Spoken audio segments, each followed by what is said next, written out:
when you do things God's way, you enjoy more blessings and benefits Right. because that's what flows from doing it God's way, right? God's ways work.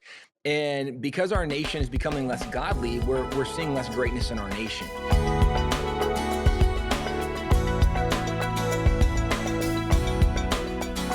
How did we go from a system that was established to know God? We were teaching kids the word of God through phonics, through everything that they were being taught, and that was the purpose, to where we are today, completely flipped upside down. Where did that shift happen and why? I think America still is a land of opportunity, even though our greatness has declined. And I think a lot of that does correspond with when you do things God's way, you enjoy more blessings and benefits Right. because that's what flows from doing it God's way, right? God's ways work. And because our nation is becoming less godly, we're seeing less greatness in our nation.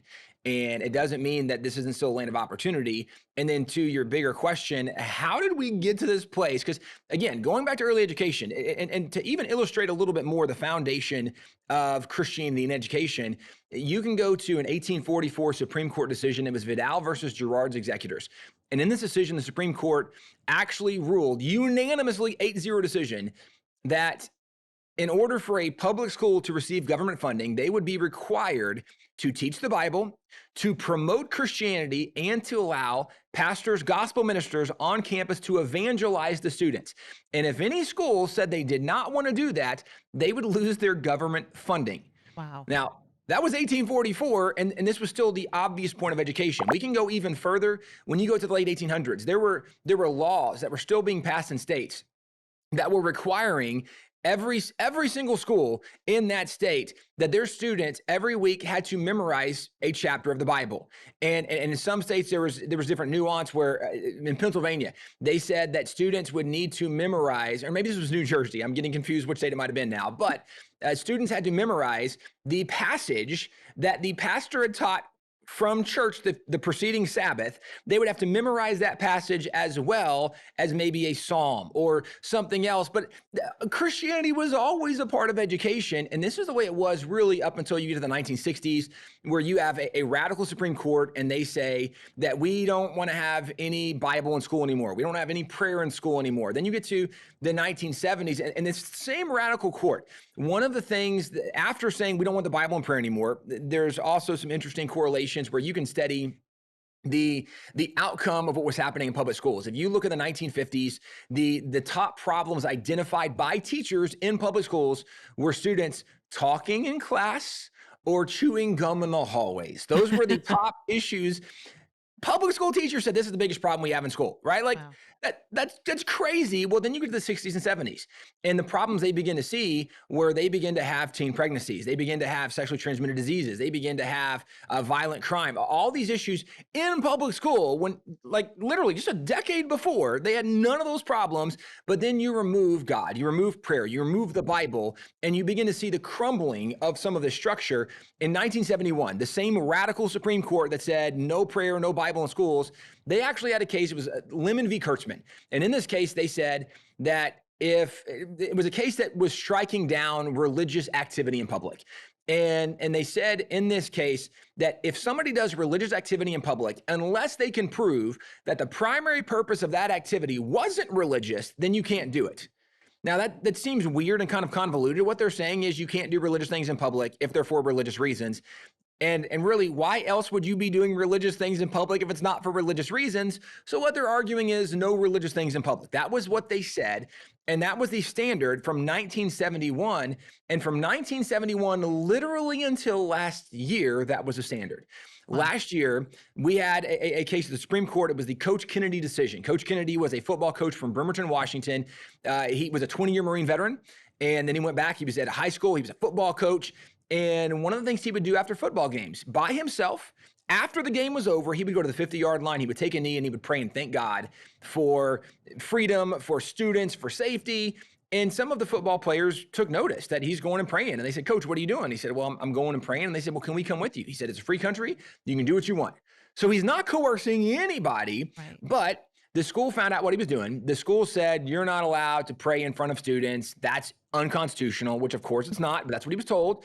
And he said, I'm not going to stop doing this, right? I fought for freedom 20 years in the Marines. I know what freedom is. I have the freedom to do this. They said, no, you don't.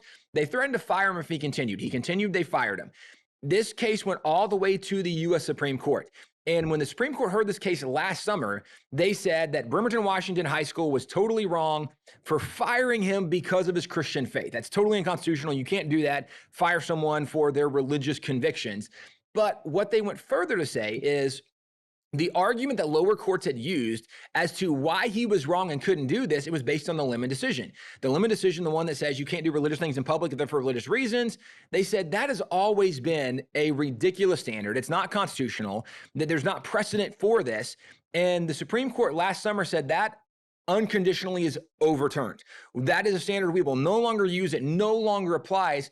Well, there's been more than 7,300 cases where religious freedom was struck down because of the Lemon decision, that Lemon ruling. One of the things that it led to in 1980, there was a case, Stone v. Graham at the Supreme Court. There was a public school in Kentucky that displayed 10 commandments, and they were told, you're not allowed to display those because that's religion. You can't have religion in public for religious reasons. And the Supreme Court in 1980 upheld that the 10 commandments couldn't be displayed in schools. And so for the last several decades, the 10 commandments have been removed from virtually every single school anywhere in the nation. The great news now is because Lemon's been overturned, there's actually states in Texas. This is something happening right now in Texas. The state legislature has worked to get the 10 commandments back in schools. They're actually passing a law, passed through the Senate, it's going through the House. We expect the governor to sign this that will require the 10 commandments to be displayed once again in public schools. And the reason this matters, obviously, for homeschool individuals, for the homeschool mom listening, why does this matter? Because one of the things we need to understand is one of the things we've done incorrectly, I think, in culture is we have played defense for so long, right? Just saying, hey, leave us alone. Let us raise our kids. We want to worship and serve God. Just stay out of our way.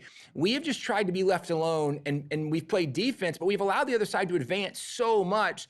We have been now given one of the most unique opportunities in American history, that there are now opportunities where we can actually go on offense and once again promote religious freedom, religious morality in the nation. We can once again have prayer back in public schools. We can have prayer at school board meetings. We can have prayer at city council. We can have Christmas choirs and carols that sing nothing but Christian carols, things that we were told for the last literally 50 years we couldn't do because they were religious and you can't have religion in public. We literally can do that now, constitutionally upheld by the Supreme Court last summer. And this is something, as we talk about, where did schools go wrong? There were lots of ways they went wrong. But we are now in a unique place that we can actually see some level of restoration of these values back into the public arena. And certainly it doesn't make me think that public schools now are going to be great. And right, all of us stop homeschooling, send your kids back to public school. That's crazy. That's not what we're advocating at all. Do not do that. Right? No, that's not what we're advocating. But it's understanding the landscape we're in. And if all we do is continue to play defense, and all that happens is the other side continues to play offense, we're not going to advance the ball down the field, and we're just going to slow what the other team is doing in this regard. If we would go on offense, we can push back in so many ways. And right, maybe it's not for our kids because our kids are homeschooled and they're not going to have this impact. But think about the fact that more than 80% of the nation, their kids go to public school. And if we can make a difference for 80% of the kids in the nation, this nation will be better off. And if our nation's better off, then we're better off. One of the verses that we all know, Jeremiah 29:11, for I know the plans I have for you, declares the Lord, plans to prosper you, right? Not to harm you, to give you hope in the future. Everybody knows that verse. But if you back up a few verses before that, Jeremiah was writing to the Israelites, the Jews that were in captivity. And he said, where you're in this land and captives, don't stop living. Don't stop getting married and having kids. He said, in fact, seek the peace and prosperity of the land in which you live, for when it goes well with that land, it will go well with you. And one of the things we have to make sure that we are intentional about is that we don't so disconnect from society that we're not able to help seek the peace and prosperity of the land in which we live. Yeah. Because when it goes better for the land, it goes better for us. We want to make sure that we are paying enough attention that we can stay engaged in this cultural fight as we are working to raise our kids in the fear and admonition of the Lord, that we can still engage in culture to make this land a better place so that our kids have a better opportunity with a land of more freedom. And as you mentioned, even coming out of last break, make a place where maybe we can say that this is the greatest nation again. We can restore some of that greatness because we restore that biblical foundation that helped us be great in the first place. Homeschool Insights is sponsored by CTC Math. If you're looking for a great online math program, visit ctcmath.com and try it for free. For more great homeschool inspiration and resources, listen to the Schoolhouse Rocked podcast every Monday, Wednesday, and Thursday.